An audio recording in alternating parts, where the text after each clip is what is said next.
and welcome to Ingistry Hall Residential Arts Centre's Facebook page and our live stream of classic children's literature.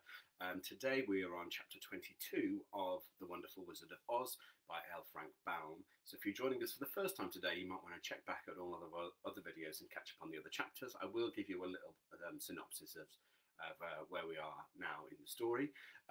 Or if you wanted to, alternatively, in our playlists, you should also find all of Alice's Adventures in Wonderland by Lewis Carroll in a playlist as well, because we completed that. That was the first children's literature we looked at. We are in the penultimate chapter, because tomorrow we are going to be doing chapters 22 and 23.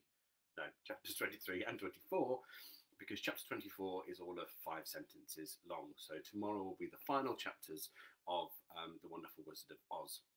Morning, Joe. Thank you very much for joining us yet again. Again, it's another kind of quite a short chapter, but we have got plans for another story to start on Monday, and I will be publicising what that is later on this week. So, morning, Heather. Thank you for joining us yet again.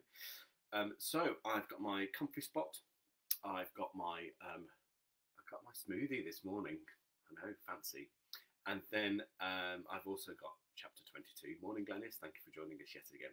So 22 is the country of the Quadlings.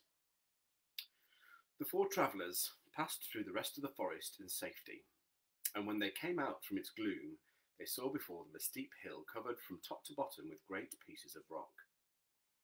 "That will be a hard climb," said the Scarecrow, "but we must get over the hill nevertheless." So he led the way and the others followed.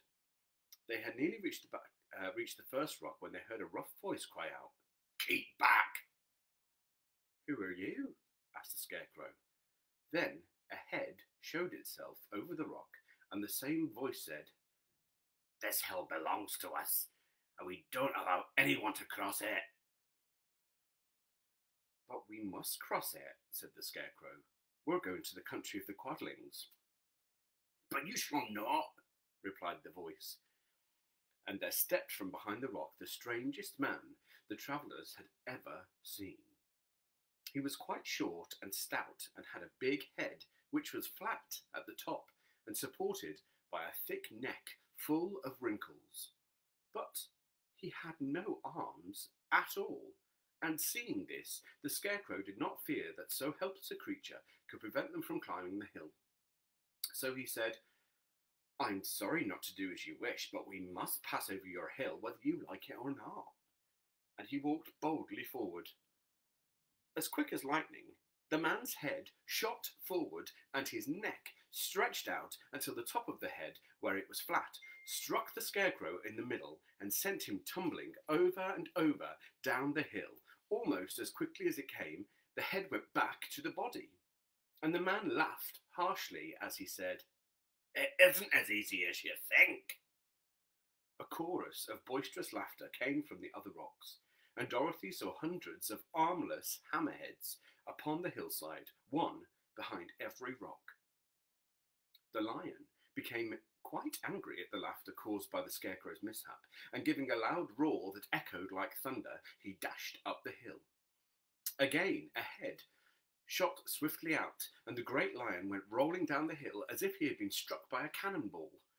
Dorothy ran down and helped the Scarecrow to his feet, and the lion came up to her, feeling rather bruised and sore, and said, "It's useless to fight people with shooting heads. No one can withstand them." "Well, what can we do then?" she asked. "Call the winged monkeys," said the Tin Woodman. "You still have the right to command them once more."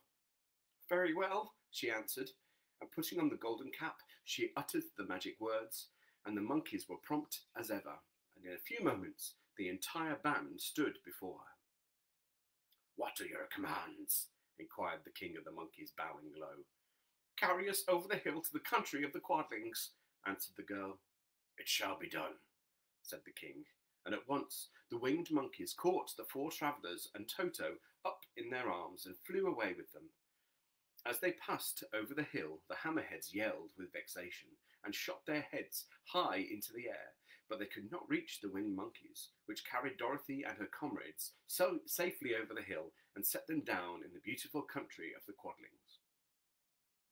"This is the last time you can summon us," said the leader to Dorothy. So goodbye, good luck, thank you. Oh, goodbye, and thank you very much, returned the girl, and the monkeys rose into the air and were out of sight in a twinkling. The country of the Quadlings seemed rich and happy. There was a field upon field of ripening grain, and well-paved roads running between them, and pretty rippling brooks with strong bridges across them. The fences and houses and bridges were all painted bright red, just as they had been painted yellow in the country of the Winkies and blue in the country of the Munchkins. The Quadlings themselves, who were short and fat and looked chubby and good-natured, were dressed all in red, which showed bright against the green grass and the yellowing grain.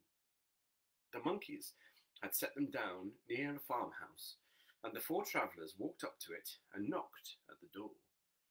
It was opened by a farmer's wife, and when Dorothy asked for something to eat, the woman gave them all a good dinner with 3 kinds of cake and 4 kinds of cookies and a bowl of milk for Toto. "How far is it to the castle of Glinda?" asked the girl. "It's not a great way," answered the farmer's wife.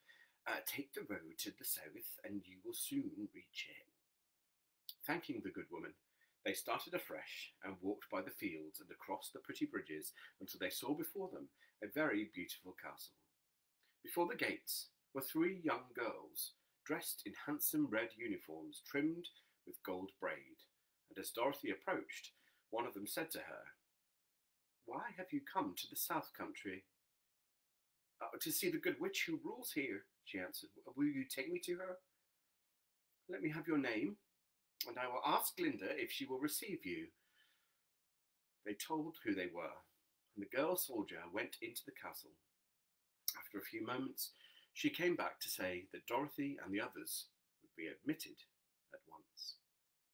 And that concludes chapter 22, so join me again at 11 o'clock tomorrow for chapters 23 and 24, which will conclude The Wonderful Wizard of Oz. So thank you very much yet again for joining me. As soon as I started this story, I realised I didn't give you a little synopsis of where we were at in the story, but never mind.